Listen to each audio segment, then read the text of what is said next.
Assalamualaikum warahmatullahi wabarakatuh. Perkenalkan, nama gua Damar.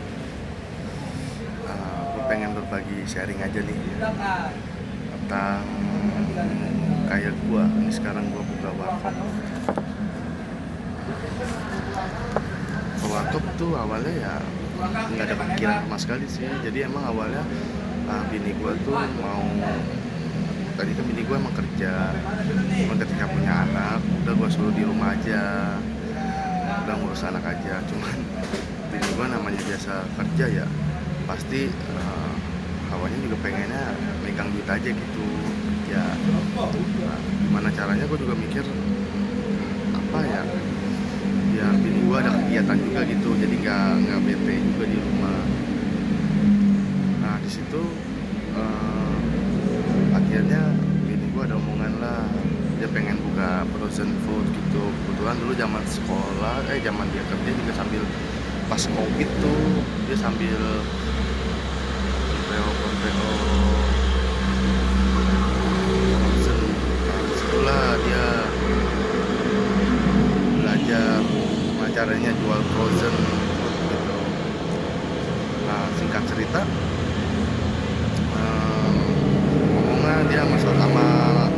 ngomongnya dia sama keluarganya. Setelah dia ngomong sama keluarganya, terus ada salah satu omnya dengar, kamu mau buka usaha, mau buka frozen food nih, om kasih modal. Oh, kasih modal lah, tapi gantinya nggak bisa buru-buru om. Ya udah pakai aja, nanti udah kalau bisa nggak usah diganti, nggak apa-apa kata gitu. Tapi ini gua nggak mau dong, namanya kita minjem kasih, kita niat ada usaha. Akhirnya waktu ini ya udah om pinjem 10 juta, nanti bisa ganti temen dicicil ya om. Kebetulan baru nyicil 5 juta. Pakailah pada saat itu duit 10 juta pakai buat freezer 4 juta. Gue beli freezer bini gua 4 juta 5 juta. Nah situ udah tuh, sisanya baru beli frozen food. Nah frozen food sudah dibeli, terus tiba-tiba kan beli freezer, tiba-tiba bingung freezer mau taruh mana. Akhirnya mertua gua tuh bikinin ini warkop jangan gini nih gitu. Ini bagian depannya nih, bocah-bocah nongkrong ya, bocah-bocah nongkrong. Nah, di situ ya udah, akhirnya dibikinin lah warkop ini. Awalnya mertua gua jualnya kopi Indomie gitu. Nah bini gua jualan frozen gitu kan. Jadi kolaborasi lah ya kan, kolaborasi berdua. Namanya gua juga baru pemula ya, usaha ya, awalnya ya agak berjalan dengan baik. Ya namanya usaha pasti ada masalahnya lah pasti. Nah cuman ya udah, kita mah jalanin aja gitu, namanya kita usaha.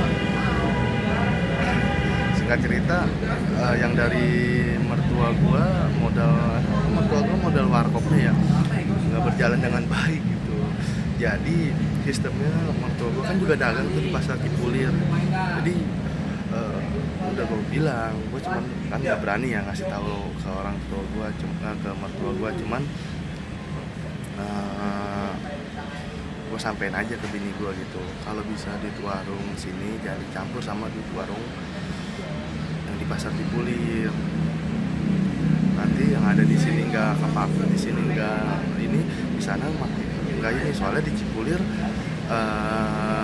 orangnya ya biasa lah, namanya orang pasar pasti bayarnya mingguan gitu. Soalnya kan dia bareng gaji. Kalau orang-orang pasar gitu dia gajinya kan pada mingguan ya, jadi bayarnya kadang seminggu. Kadang juga ada yang udah ini nih mesen nih banyak, tiba-tiba orangnya nggak ada, jadi nggak bayar gitu.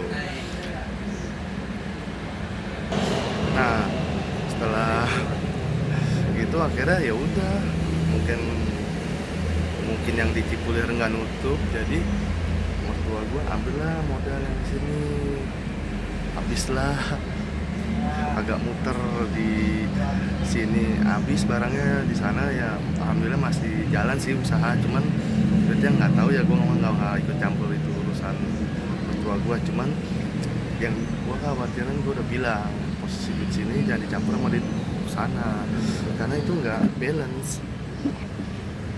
Jadi di sana bisa nutup, tapi di sini nggak nutup, jadi barang-barang di sini kosong. Sekarang kalau misalnya di sana bayaran mingguan ya, sana barang juga pasti seminggu udah habis ya kan, otomatis dia buat modal belanja di sana lagi. Nah di sini baru nggak dibelanjain gitu, karena dananya kepake. Singkat cerita, ya udah duitnya ini akhirnya gue mulai lagi tuh sama bini gue. Ya udah sekarang dari modal Nisa aja, modal dari bini gue aja gitu. Nah sekarang kita modal dari kita aja dah. Gue kumpulin aku dari gaji, gue kumpulin 2 juta apa berapa gitu. Yang ada duit 2 juta, ya udah gue beli seadanya dulu, kayak yang bestseller aja gitu, kayak kopi mie ya kan, terus Indomie lah gitu. Sekarang gue bilang wah dapat banyak nih 2 juta, pas dibelanjain anjay dikit banget sumpah. Gue pikir belanja gitu doang mas, ya bangsa 2 juta mah udah dapat banyak, bilang boro-boro anjay. Gak nyangka aja gitu, tiba-tiba habis aja gitu. Ya namanya dapat apaan sih 2 juta ya kan. Dilihat ya udah mau gimana lagi, emang adanya segitu kan. Akhirnya pinjam lagi dah tuh sama nyokap gua, pinjam lah buat lagi buat isi lagi ini warung, isi akhirnya tetap masih aja kurang juga gitu. Menurutku masih ada yang kurang, bukan apa ya, karena ya gue udah bilang duit warung jangan kecampur sama duit kebutuhan pribadi. Cuman karena kepepet, jadi duit warung sini campur juga sama duit pribadi, jadi otomatis duitnya ya gak kelihatan gitu, gaib aja, tiba-tiba habis aja, barang habis tapi buat ininya, buat belanja lagi nggak ada lagi gitu. Kira ya udah tuh gua minjem BRI, aku BRI karena gua ngeliat dulu kan abang gua juga sempat minjem ya BRI, cuman kira tadinya gua juga nggak mau lah namanya usaha pakai kudu minjem gitu. Mendingan kalau ada modal kita baru tambahin. Cuman baik lagi kebutuhan ya, karena di barang tadinya kosong banget gitu. Barang kosong mau nggak mau kan harus diisi. Kira gue minjem biar jadi baru dah tuh nih di sini sekarang. Setelah diisi kirim bayarnya aja gitu. Namun saat ini kan posisi gue juga masih kerja ya. Gue kerja di salah satu perusahaan yang menurut gue oke banget dah, di PT MAP.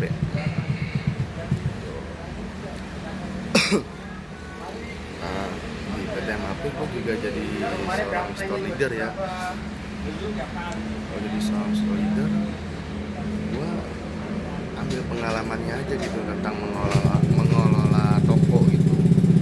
Apa sih yang harus dibutuhkan toko, apa sih gimana sih caranya untuk meningkatkan sales toko gitu. Ya sekarang mah gampang kalau gitu, cuman baik lagi ya, kalau begitu kan kita sekarang udah ada bisa tanya chat GPT atau AI ya. Makanya gua gabungin aja tuh dari ChatGPT, dari AI,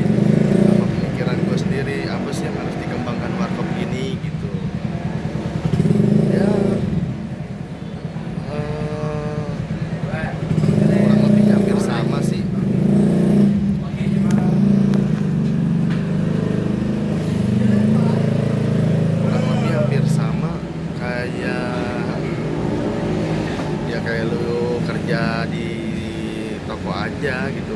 Lo kerja di toko nih, anggaplah nih toko lo sendiri. Nah, tapi buat toko sendiri, udah makanya gue ngerasa ini ya kalau dibilang capek ya, cuman mau gimana lagi, namanya kita kepala keluarga harus tanggung jawab sebagai laki-laki. Udah pasti kita nggak boleh ngeluh. Ngeluh boleh sewajarnya, tapi jangan terlalu diceritakan kepada orang-orang.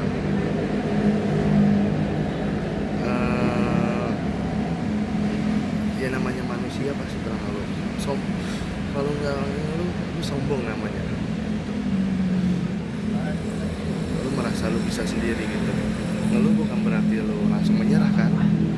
Ngeluh yang ngerasa kayak lu keadaan lu burn out aja gitu, lelah, pikiran lu lelah, fisik lu lelah.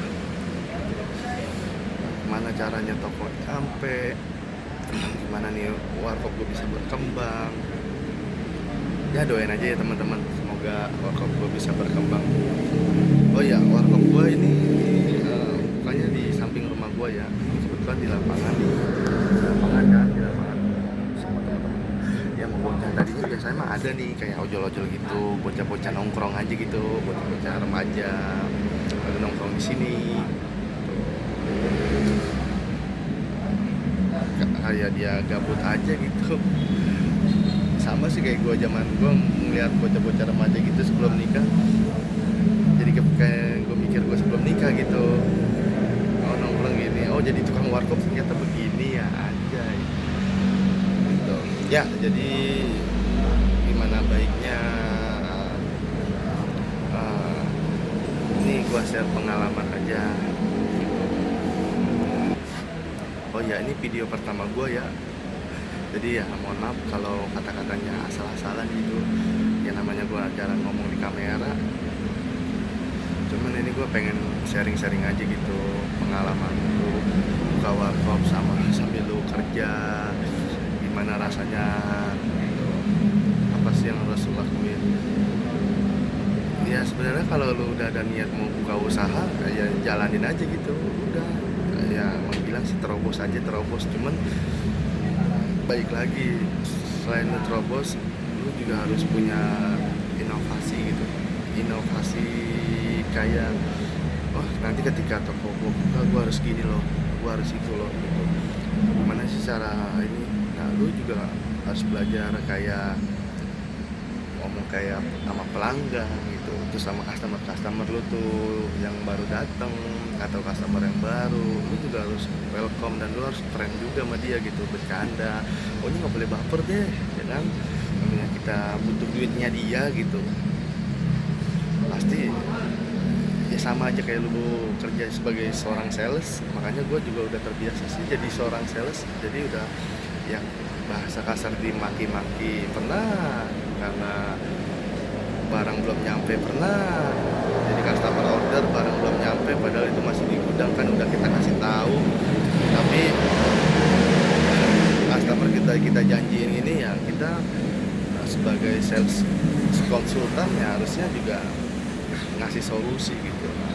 Balik lagi kayak nanti ada misalnya ya bocah-bocah nongkrong gitu, ada gue bete, gue gini, gue di kerjaannya, lu pasti sering dah ya. Gue kayak jadi pengalaman aja gitu, terus ditambah juga ada yang juga suka sharing kan. Di sini ada yang kerja di restoran gimana. Gue juga nggak pernah kerja di restoran ya.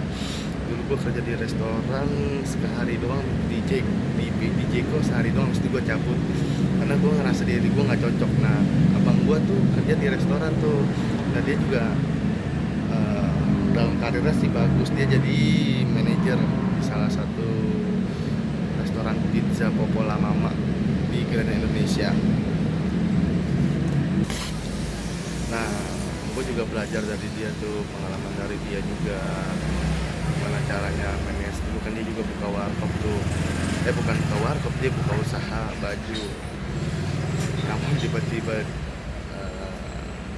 usahanya nggak berkembang atau nggak berjalan. Nah gue belajar dari situ, apa sih yang membuat perusahaan usahanya abang gua nih gak jalan gitu. Gua nanya sama dia kenapa nggak jalan, kenapa malah jadi tadinya rame harusnya menguntungkan, kenapa malah jadi mengutangkan gitu, jadi banyak utang gitu. Situ gue belajar, oh misalnya contohnya abang gue sering jalan-jalan, misalnya dapat profit nih 4 juta baju, kan lagi mau lebaran puasa, duitnya dipakai buat jalan-jalan, sedangkan dia punya cicilan buat harus bayar ruko 2 biji dan punya cicilan juga baju. Nggak ada.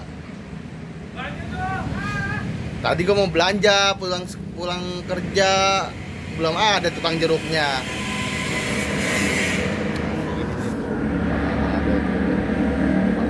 Itu namanya Bang Abel, tukang ojol.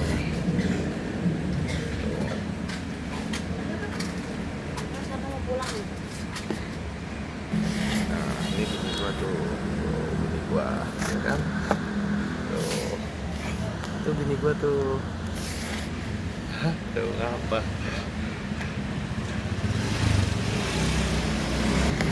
Bini gua juga kuliah ya, kuliah jadi tukang warkop. Apa Bang Bokir? Nah, jadi begitu ya guys ya.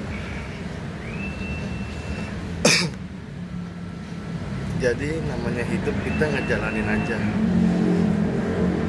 Kalau pusing, kita aja yang pusing.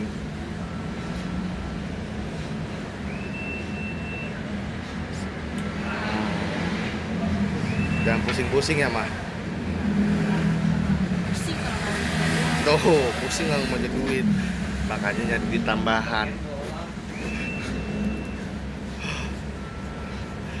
Ya, namanya hidup.